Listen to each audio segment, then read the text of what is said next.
آج 12 اکتوبر ہے۔ آج سے 12 سال پہلے 12 اکتوبر 1999 کو پاکستان میں ایک فوجی بغاوت ہوئی۔ اس فوجی بغاوت کے بعد جو شخص پاکستان میں صدر بنا اور آرمی چیف بھی رہا، اس نے فوجی وردی بھی پہنی رکھی اور وہ پاکستان کا صدر بھی تھا۔ اس کے دور میں کیا کیا ملا ہمیں، لوڈ شیڈنگ ملی، مہنگائی ملی، ڈرون اٹیکس، سوسائڈ اٹیکس اور نہ جانے کیا کیا بلائیں ملی۔ لیکن آج ہم اس سوال پہ بات کر رہے ہیں کہ آج پاکستان میں جمہوریت کے لیے خطرہ فوج ہے یا خود سیاستدان۔ سردار مہتاب صاحب سے سوال یہ پوچھوں گا، لیکن پہلے ذرا سنیے کہ پارلیمنٹ ہاؤس کے سامنے سیاستدان اس سوال کے جواب میں کیا کہہ رہے ہیں۔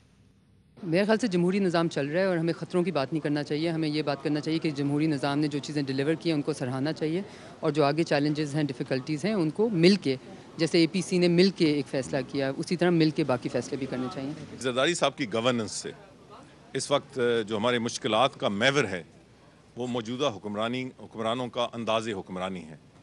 اگر اس میں کچھ بہتری آ جائے، اور اس لیے ہم یہ دھرنے دے رہے ہیں، احتجاج کر رہے ہیں، اس میں بہتری آ جائے تو بہت سے ہمارے مسائل حل ہو جائیں گے۔ اس وقت میں نہیں سمجھتا کہ جمہوریت کو فوجیوں سے کوئی خطرہ ہے یا پاک فوج سے کوئی خطرہ ہے۔ میں سمجھتا ہوں نہ فوج سے خطرہ ہے، نہ سیاستدانوں سے خطرہ ہے، ہمیں اپنے آپ سے خطرہ ہے۔ میں یہ سمجھتا ہوں کہ اس وقت جو جمہوریت کا سب سے بڑا خطرہ ہے وہ پاکستان کے جو موجودہ سسٹم ہے، ایکچولی وہ سسٹم فیل ہوا، اس کی بنیادی تبدیلیاں ہمیں کرنی ہوں گی۔ اس تبدیلی کرنے کے لیے ہمیں ہنگامی اقدامات کرنے ہوں گے۔ جمہوریت کو سب سے بڑا ہمارے جو سیاستدانوں کی قول و فعل ہے، میرے خیال میں اس سے خطرہ ہے۔ اگر 12 اکتوبر ہے اور وہی 12 اکتوبر کو ڈکٹیٹرشپ آئی تھی، اگر ہماری سیاستدان کوئی تبدیلی لاتے تو آج زیادہ لوگ اس کی مذمت کرتے، اس کو کنڈیم کرتے، بلکہ زیادہ لوگ نہیں، سارے لوگ، کہ جمہوریت اچھی چیز ہے اور یہ اچھی ہے اور ڈکٹیٹرشپ کو لعنت بھیجتے۔ مگر افسوس کی بات ہے کہ ہم نے اپنے کرداروں سے، اپنے قول فعل سے، اپنے کریکٹر سے جمہوریت ہی کو بدنام کیا الٹا۔ جی، تو یہ امیر مقام صاحب تھے، یہ بھی پرویز مشرف صاحب کی کابینہ میں شامل تھے، ان کے وزیر تھے۔ ابھی مسلم لیگ کاف سے ان کا تعلق ہے۔ خبریں یہ ہے کہ یہ بھی اپنی پارٹی کو چھوڑنے والے ہیں، سمیرہ ملک کی طرح یہ بھی کہیں اور پرواز کرنے والے ہیں۔ میرا سوال آپ سے یہ ہے سردار مہتاب صاحب کہ یہ آج 12 اکتوبر کے دن سوال یہ ہے، جمہوریت کو خطرہ کس سے ہے؟ آپ سے ہے، مجھ سے ہے یا فوج سے ہے؟ کہ یہ سوال تو پاکستان کی تاریخ میں پچھلے 65 سالوں سے چلا آ رہا ہے، اور ہر بات یہ وقت نے ثابت کیا ہے کہ جو سیاسی حکمرانی ہے، اصل میں ملک کی حکمرانی تو سیاستدان نے کرنی ہے آئین کے تحت، اور پورے سیاسی نظام میں وہ حکمران ہے، یہ پوری دنیا کا نظام ہے۔ لیکن بدقسمتی سے مجھے اس بات کو بالکل کہنا ہے، میں بوانگ دہل کرنا چاہتا ہوں کہ ہمارے ملک کے سیاستدانوں کے جو رویے ہیں وہ نہ باوقار رہے، کبھی نہ وہ با کردار رہے اور نہ ہی باصول رہے۔ ہمارا اس المیہ نے ہمارے ملک میں سیاسی نظام کو نچلی سطح تک، کارکنوں کی سطح تک، ان کو اپرچونسٹ بنا دیا اور ان کو لڑائی جھگڑے میں ڈال دیا، گروپنگز میں ڈال دیا۔ ہمارا سارا سیاسی نظام جو یہ بڑا کھوکھلا ہے۔ اس کی بڑی وجہ تو ضرور یہ ہے کہ کنٹینیوٹی نہیں رہی، اس کو توڑا گیا بار بار، اور سب سے بڑا حملہ سیاسی جماعتوں پر کیا جاتا ہے، ان کو جڑوں سے اکھاڑا جاتا ہے اور پھر اکھاڑ کے اپنی نرسری لگائی جاتی ہے، تو جس کے نتیجے میں آپ کے پاس وہ ایک تسلسل نہیں ہے۔ یہ بڑا تشویش کی بات ہے۔ مجھے اس بات سے بہت اتفاق ہے جو سمسام بخاری صاحب نے کہا، میں ان کی بڑی قدر کرتا ہوں۔ حقیقت یہ ہے کہ جو ہمارے ملک کا جو سیاسی نظام ہے یہ برا نہیں تھا، ہمارے چلانے والے اس کے برے تھے۔ آج بھی میں سمجھتا ہوں کہ اگر ہم یہ 3.5 سال کو جو وقت گزرا ہے، یہ پاکستان کی تاریخ کا ایک بہت ٹیسٹنگ پیریڈ تھا، ایک بڑے طویل عرصے کے بعد، جبکہ ایک ملک میں جمہوری نظام کو لانے کے لیے ایک بڑی شاندار مہم چلائے گی، ایک تحریک چلائے گی جس میں سارا پاکستان شامل ہوا، اور بالآخر ہمیں پرویز مشرف کے ایک عملیے سے نجات حاصل ہوئی، اور یہ توقع تھی کہ جمہوری نظام آئے گا، سیاستدان آئیں گے، وہ کرپشن سے پاک رکھیں گے، جھوٹ نہیں بولیں گے، دغے بازی نہیں کریں گے، اپنے ملک کے مفاد کو اول درجہ دیں گے اور کسی امریکہ یا دوسرے ملک کے مفاد کو کوئی پرواہ نہیں کریں گے، اور ملک کے اندر جو ہے وہ لوگوں کی خدمت کرنے کا سارا جذبہ رکھیں گے. لیکن مجھے اس بات سے میں کہنا چاہتا ہوں کہ یہ بڑی مایوسی ہے اور ساری قوم مایوس ہوئی ہے. اور میں آج سمجھتا ہوں کہ حقیقتاً فوج شاید اپنے معاملات میں بہت الجھی ہوئی ہے. لیکن آپ کو میں بتانا چاہتا ہوں کہ جو ہمارے اکنامک کرائسس آنے والا وقت ہے, آپ کی لا اینڈ آرڈر تو بدترین جگہ پہنچ چکا ہے. اور ابھی اگلے چند مہینوں میں نہیں کہہ سکتا ہوں کہ اس ملک کے اندر کیا پیش آئے گا. ابھی محرم بھی آئے گا, اس کے بعد دوسرا وقت بھی ہے. یہ بڑے خطرناک وقت آ رہے ہیں ہمارے. یہ محرم کے حوالے سے آپ کافی فکر مندی ہمیشہ فکرمند نظر آ رہے ہیں. اس لیے دیکھیں ابھی ہم دیکھ رہے ہیں, ریسنٹلی دیکھ رہے ہیں کہ بلوچستان میں خاص طور پہ میں ایک حوالے سے بات کرنا چاہتا ہوں کہ وہاں پہ ہزارہ ٹرائب کو بسوں سے اتار کر سڑکوں پہ سر عام دن دہاڑے, کو رات کا وقت نہیں ہے, ان کو اتار کے گولیوں سے چھلنی کیا جاتا رہا. ایک واقعہ نہیں ہوا, یہ کئی واقعات. یہ 2003 میں شروع ہوا تھا. یہ 2003 میں کب شروع ہوا کہ جب اس ملک میں امریت تھی. اس سے پہلے بلوچستان ہمارے ملک کا وہ خطہ تھا جو اپنی پسماندگی, اپنی غربت کے باوجود بہت باوقار تھا. ایک دوسرے کا احترام تھا, قدر تھی, اور کوئی نہ وہ ایتھنک ایشو تھے نہ وہ سیکٹرین ایشو تھے. لیکن یہ ایک بڑا اس کو ڈیولپ کیا گیا اور آج ہم وہاں بڑے خطرناک موڑ پر جا چکے. یہ تو میں نے ہزارہ ٹرائب کی ایک ایگزامپل دی ہے, لیکن کراچی اب دیکھیں, ابھی جو سپریم کورٹ کا ڈیسیجن آیا, یہ رویوں کی بات کرتا ہوں کہ ہمارے ملک میں سیاسی جماعتوں نے اپنے ملیٹنٹ ونگ بنا لیے, اور اس ملیٹنٹ ونگ کے ذریعے انہوں نے معاشرے کو جبر سے قبضے میں کر لیا ہے, اور وہ سمجھتے ہیں کہ یہ نو گو ایریاز ہیں دوسری سیاسی جماعتوں کے. تو یہ حالات جب آپ پیدا کر دیتے ہیں تو سیاستدان اور سیاسی نظام وہ تو بالکل خطرے میں رہے گا. اور ان کی اپنی وجوہات وہ خود ہیں. جنرل قیوم صاحب, اب یہ جو مشرف صاحب کے دور میں جو چیزیں شروع ہوئیں, یہ سارے جن کا ہم ذکر کر رہے ہیں, ٹارگٹ کلنگ, خودکش حملے, ڈرون حملے, ابھی تک چل رہے ہیں. اب ان کو مذمت کرتے رہے ہم, پرویز مشرف کی مذمت کرتے رہے, تو یہ ختم نہیں ہوگا. اس وقت ہم ان مسائل سے کیسے جان چھڑائیں؟ دیکھیں, میں ایک تو یہ کہنا چاہتا ہوں کہ مسئلہ صرف جمہوریت یا نظام کو خطرے کی بات نہیں ہے, ملک کی بقا اور سلامتی کو خطرہ ہے. آپ یہ دیکھیں کہ انٹرنل سچویشن تو آپ کے سامنے ہے, اکنامکس کا آپ کا ورسٹ سلائیڈ بیک ہے, اور یہ میٹر چل رہا ہے, منٹوں کے اندر کروڑوں اور اربوں روپے جا رہے ہیں. آپ نے ایکس اسٹیٹ بینک گورنر جو ہیں کاردار صاحب, ان کا پڑھا ہوگا, انہوں نے کہا 1 منٹ میں اتنی کارپوریشنوں سے اتنے کروڑ جا رہے ہیں, واپڈا, ریلوے, یہ وہ. ایک یہ میٹر ریورس پہ چل رہا ہے, تباہی و بربادی ہے. دوسرا آپ دیکھتے ہیں کہ highest court of the country supreme court نے یہ کہا ہے کہ جیسے سردار صاحب کہہ رہے ہیں کہ پولیٹیکل پارٹیز کے اندر ملیٹنٹ ونگز ہیں, اور یہ جو قتل و غارت ہوئی ہے اس میں وہ لوگ ملوث ہیں. اس سے بڑا اور کوئی جرم نہیں ہو سکتا. پھر آپ باہر کی بات دیکھیں کہ کارزائی کے ساتھ ملاقات انڈیا کی ہو رہی ہے, ایک نیکسس ڈیولپ ہو رہا ہے, اور یہ کسی کے ایسے نہیں ہو رہا کہ آٹومیٹیکلی ہو رہا ہے, یہ لوگوں کے اشاروں کے اوپر ہو رہا ہے. اور پاکستان کی آئسولیشن اور پاکستان کی انسرکلمنٹ کی بات ہو رہی ہے کہ انڈیا پہلے افغانستان میں بھی موجود ہے, اور ابھی ان کے ساتھ بھی بات چیت ہو کہ جب وہ دیکھ رہے ہیں تو یہ وہ. تو اگر آپ انٹرنلی بھی ویک ہیں, پولیٹیکل کوہیرنس بھی نہیں ہے, آپ کے اندر عدالتی نظام یا احتساب کا نظام یا آپ کی اکانومی بیٹھ رہی ہے, تو دیکھیں پھر ہم اپنے وجود کو خطرے میں ڈال رہے ہیں. تو اس لیے میں یہ کہتا ہوں کہ آج ہمیں اتحاد ضروری ہے, اور جمہوریت ہی بیسٹ نظام ہے. تو بجائے اس کے کہ ہر علم کو پچھلے کسی دور کے ساتھ ایٹریبیوٹ کرتے رہیں, 3.5-4 سال سے ہم خوش قسمت ہیں کہ ہماری اپنی حکومت ہے. ہمیں خود بیٹھ کے گراس روٹ لیول کے اوپر ایم پی اے, ایم این ایز, آپ کے ہر طرح کے لوگ ہیں, ان کو ملا کے ہم اپنے نظام کو بہتر کریں اور پاکستان کو آگے لے جائیں. سمسان بخاری صاحب, سب کہتے ہیں اتحاد کی ضرورت ہے, اور ابھی ہنا ربانی کھر صبح کہہ رہی تھی کہ جس طرح اے پی سی میں سب اکٹھے ہو گئے تو ہمیں اکٹھے رہنا چاہیے, لیکن اے پی سی کی ریزولوشنز کو تو سب نے بھلا دیا ہے. آپ بھی بھول گئے, نون لیگ بھی بھول گئی, باقی بھی سارے بھول گئے. دیکھیں حامد صاحب, میں پرسن اسپیسیفک نہیں ہونا چاہتا, اور آپ لوگوں نے کچھ لوگوں کے انٹرویو دکھائے, تو ان میں سے زیادہ تر لوگ تو وہی مجھے نظر آ رہے تھے جو مشرف کے ساتھ تھے. نبیل گبولی ایک مجھے نظر آیا شاید, جو پیپلز پارٹی میں تھا اس وقت, اور جو ہنا ربانی کھر بھی مشرف کے ساتھ تھی. میں پرسن اسپیسیفک مجھے ہونا ہی نہیں, میں نے زیادہ تر کہا آپ کو. میں آپ سے گزارش یہ کرنا چاہتا ہوں, جمہوریت سے بھی جو وقت آ گیا ہے نا, آپ کی بڑی پرائرٹی اس وقت پاکستان ہونی چاہیے, اور پاکستان کی بقا کا پیرامیٹر کیا ہے وہ آپ کو سوچنے چاہیے. اور بجائے اس کے کہ فوج یہ سوچے کہ اس کو سیاستدانوں سے خطرہ ہے, اور سیاستدان یہ سوچیں کہ اس کو فوج سے خطرہ ہے, اور عوام یہ سوچے کہ ہم کو ان دونوں سے خطرہ ہے, اس حالات سے بہتر ہو کے اتحاد کے ساتھ اپنے دشمن کو آئیڈینٹیفائی کریں. میں شیئر کرتا ہوں مہتاب عباسی صاحب کے ساتھ، یہ جو محرم یہ آنے والا ہے خدا اس کو شکر خیر سے گزارے. یہ جو لوگوں کے ڈیزائن ہے، یہ جو ہزارہ ٹرائب کے ساتھ ہو رہا ہے، جہاں کوئی اہل بیت کا نام لیوا ہے، جہاں کوئی رسول اللہ کا ماننے والا ہے، جہاں کوئی محبت کی تلقین کرنے والا ہے، جہاں کوئی صوفیہ کا ماننے والا ہے، اس پہ ظلم و ستم جبر ہو رہا ہے. یہ مسلمان ایک دوسرے کے ساتھ ایسے نہیں کر سکتے. خدارہ آج کے دن سے سبق یہ سیکھیں اگر یہ سیاست دن ہے کہ اپنے دشمن کو آئیڈینٹیفائی کر کے مل کے مقابلہ کریں اپنے اپنے طریقے سے. رہا خطرے سے بات، اور جمہوریت بہترین نظام ہے، جمہوریت کے بغیر کچھ آگے نہیں چل سکتا، مگر جمہوری ادارے اور وہ لوگ جو جمہوریت کو ریپریزنٹ کرتے ہیں ان کی کوالٹی کو بہتر کرنے کی بڑی ضرورت ہے. اچھا، اب ہمارے ساتھ ٹیلی فون لائن پہ موجود ہیں کشمالہ طارق صاحبہ.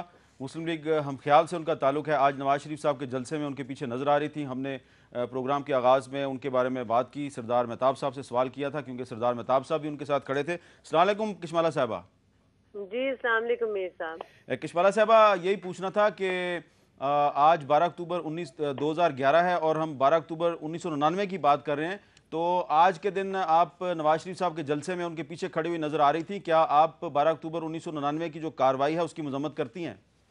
دیکھیں جی، جب آپ جمہوریت کی بات کرتے تھے، پہلے تو میں آپ کو دو تین چیزیں کلیئر کر دوں میر صاحب. آپ کی ایک بڑی غلط پرسیپشن جو آج آپ نے پروگرام کے اندر دی ہے، اسپیشلی دو خواتین کے اوپر بات کی اور پھر آپ نے ان کو پروگرام میں بلانا چاہیے تھا اور آپ نے اپنے پروگرام میں بیٹھ کے پھر آپ اس کی بات سمجھتے اور لاجک کرتے. اچھا، میں یہ آپ کے توسط سے جو آپ میسج پٹ اکراس کر رہے ہیں کلیئر کرنا چاہتی ہوں کہ میں وہاں اپنی ذاتی حیثیت میں نہیں کھڑی تھی ایز کشمالہ طارق. میں وہاں پاکستان مسلم لیگ ہم خیال کی سیکٹری انفارمیشن اپنی پارٹی کی نمائندگی میں اپنے پریزیڈنٹ کے ساتھ کھڑی تھی، سلیم سیف اللہ خان کی. کیا ہی اچھا ہوتا کہ آپ صرف خواتین کے علاوہ ان مرد حضرات کی بھی شکل دکھاتے، کیونکہ ہم نے اپنی دراصل کیمرے کے فوکس میں صرف آپ کی شکل نظر آ رہی تھی کیونکہ آپ بہت مسکرا رہی تھی.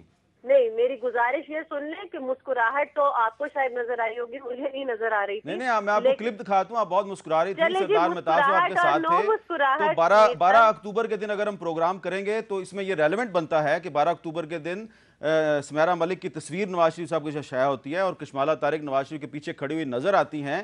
تو کیا کشمالہ طارق 12 اکتوبر 1999 کی فوجی بغاوت کی مذمت کرنے کے لیے بھی تیار ہیں یا نہیں؟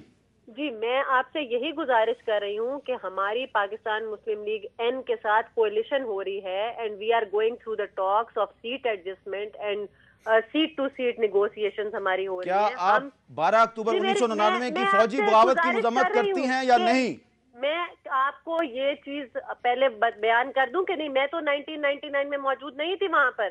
تو آپ اس لیے، اور نہ ہی میں مشرف کے، میں نے تو اس وقت بھی شوکت عزیز کی مذمت کی اور اس وقت بھی چودھریوں کی مذمت کی اور ہیریڈیٹری پالیٹکس کی مذمت کی.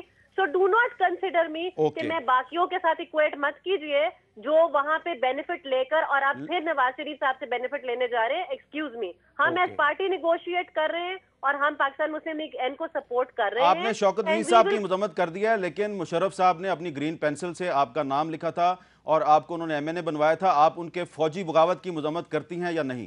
میں بالکل جی، ہم ہر ملٹری ٹیک اوور کی مذمت کرتے ہیں. جی، بہت بہت شکریہ کشمالہ طارق صاحب، بہت بہت شکریہ. جی، میں نے آپ کی بات کاٹ دی تھی. ایک شعر یاد آ گیا. وہ ویسے تو میں کہہ چکا ہوں، وہ کہتے حوروں کی ثنا رند جو کرتے تو سند تھی، یہ ذکر برا لگتا ہے واعظ کی زبانی. مجھے تو یہی کہنا ہے. اچھا، اور اس میں دیکھیں ہم پرویز مشرف صاحب کے فوجی اقدام کی بات کر رہے ہیں اور اس سے ہم نے کوئی سبق سیکھا ہے یا نہیں سیکھا.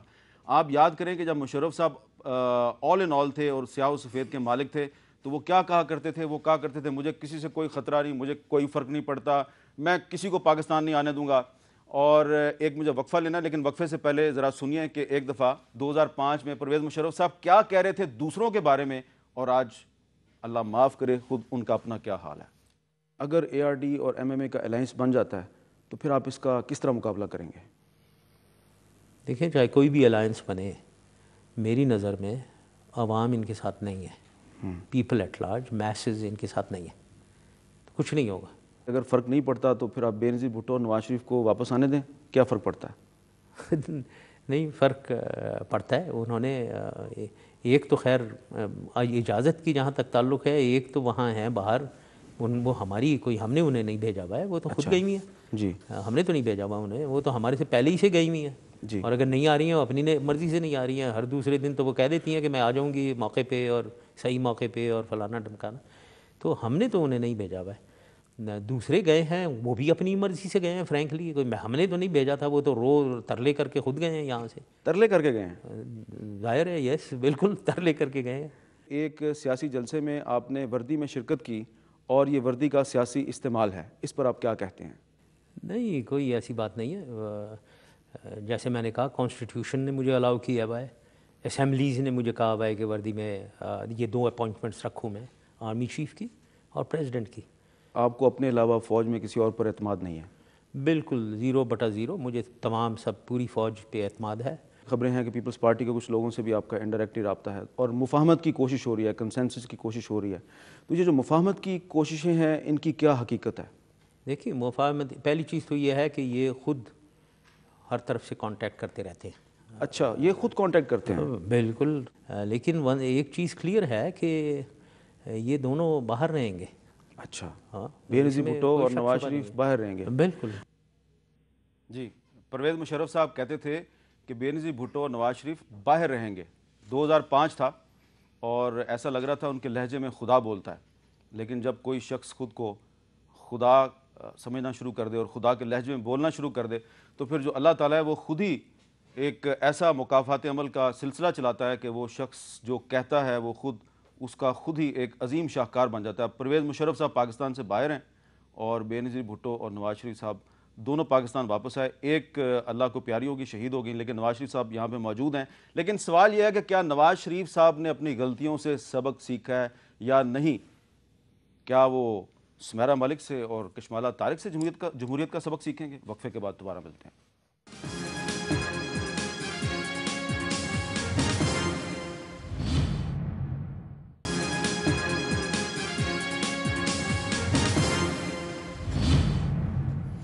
Welcome back. سردار مہتاب صاحب, 12 اکتوبر 1999 کا کیا سبق ہے اور کیا یہ سبق ہم نے سیکھا ہے؟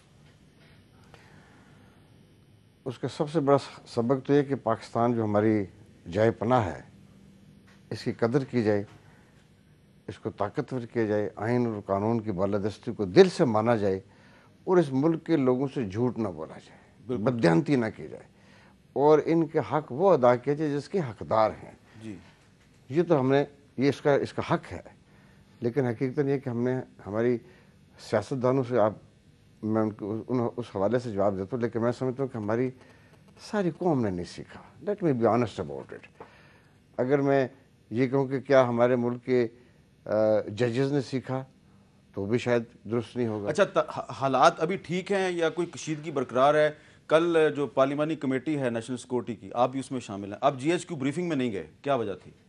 اچھا نہیں, میرے خیال میں اس سے کوئی غلط تاثر نہیں لینا چاہیے. ہم نے اس بات کا فیصلہ بہت پہلے کیا تھا کہ نیشنل سیکورٹی کمیٹی جو کہ پارلیمنٹری کمیٹی ہے اور پارلیمنٹ کی ایک ریزولوشن سے قائم ہوئی ہے, اس کی بڑی قدر ہے, اس کی بڑی اہمیت ہے. اور یہ اصولاً ہم نے شروع سے فیصلہ کیا تھا کہ پارلیمنٹری کمیٹی آن ڈیفینس اور national security will not visit out side the parliament building. ہم نے اصولی بات کی تھی کہ پارلیمنٹ سپریم ادارہ ہے اور ہر ادارہ سب سروینٹ ہے. ٹھیک ہے, تو اس لحاظ سے یہ ایک لیکن جب جن صاحب آپ جب تھے پاکستان سٹیل کے سربراہ تھے اور آپ وردی میں تھے تو آپ کے پاس تو آتے تھے الیکٹڈ ریپرزینٹیوز. دیکھیں اس وقت میں وردی میں نہیں تھا, میں ریٹائرڈ تھا جب سٹیل مل کا چیئرمین تھا. لیکن میں یہ کہنا چاہتا ہوں کہ اس میں واقعی جس سردار صاحب کہہ رہے ہیں کہ غلط فہمی ہے, جس پہ لکھا ہوا ہے کہ بائیکاٹ, ایک اخبار نے لکھا ہوا کہ کیا. دیکھیں بنیادی طور پہ بات یہ ہے کہ it is a great honour کہ آپ پارلیمنٹ میں جائیں اور کسی کمیٹی میں جا کے آپ ایک کارپوریشن کا یا کسی ادارے کا ویو پوائنٹ کریں. لیکن کئی دفعہ پارلیمنٹ کی کمیٹیاں خود چاہتی ہیں کہ وہ فیلڈ میں جائیں اور وہاں جا کے بریفنگ لیں. میں آپ کو یہ بتاؤں کہ مثلا ابھی GHQ میں جانے سے فائدہ ایک یہ ہے کہ وہاں دیواروں کے اوپر پورے نقشے ہیں, ہر طرح کی ڈیٹیلز ان کو بتانے کے لیے شاید ادھر ہو. اور کئی دفعہ تو میں کہوں گا پارلیمنٹ کی کمیٹیز کو وانا بھی جانا چاہیے اور وزیرستان میں بھی جا کے تو دیکھنا چاہیے. اور اس میں میرا خیال ہے کہ وانا اور وزیرستان جائیں جس طرح اورکزئی میں گورنر KPK پہ حملہ ہو گیا. دیکھیں نا, نہیں حملہ نہ ہو, لیکن میں یہ کہنا چاہتا ہوں, دیکھیں جب میں چیئرمین تھا سٹیل مل کا تو میں نے لیٹر لکھا تھا اسپیکر نیشنل اسمبلی کو بھی اور چیئرمین سینٹ کو، اور ریکویسٹ کی تھی سر میرا وقت ختم ہو کہ گیا، کمیٹیاں وقت ادھر ختم آئیں، ہو گیا اور میرا۔ وہ آئیں اور ان کو بریف کیا بہت گیا۔ بہت شکریہ آپ تینوں کا، بہت بہت شکریہ۔ شمشان صاحب میں معذرت خواہ ہوں، اگلے پروگرام میں آپ سے نیشنل سیکورٹی پہ ایک پورا پروگرام آپ کے ساتھ کرنا ہے، کیونکہ مجھے پتہ ہے آج کل آپ اس پہ ریسرچ کر رہے ہیں، اور آپ میرے ناظرین سے وعدہ کریں کہ آپ آئیں گے نا انشاءاللہ۔ بہت بہت شکریہ آپ تینوں کا۔ 12 اکتوبر 1999 کا سبق یہ ہے کہ جمہوریت جیسی بھی ہے، لولی ہے، لنگڑی ہے، گندی ہے، بری ہے، کرپٹ ہے، لیکن پاکستان میں جو جمہوری ادوار ہیں ان ادوار میں پاکستان کو اتنا نقصان نہیں پہنچا جتنا فوجی آمریتوں کے دور میں پہنچا ہے۔ پاکستان اور انڈیا کی جنگیں فوجی آمریتوں کے دور میں ہوئی، اور پاکستان دو لخت ہوا تو ایک فوجی آمر کے دور میں ہوا۔ تو جمہوریت جیسی بھی ہے، اچھی ہے بری ہے، اسے چلانا ہے، لیکن یہ بھی طے ہے کہ اب پاکستان کے عوام کی ایک بڑی اکثریت کے خیال میں پاکستانی فوج شاید اتنا بڑا خطرہ نہیں ہے جمہوریت کے لیے، سیاستدانوں کے رویے اس جمہوریت کے لیے خطرہ بنتے جا رہے ہیں۔ اجازت دیجیے، اللہ حافظ۔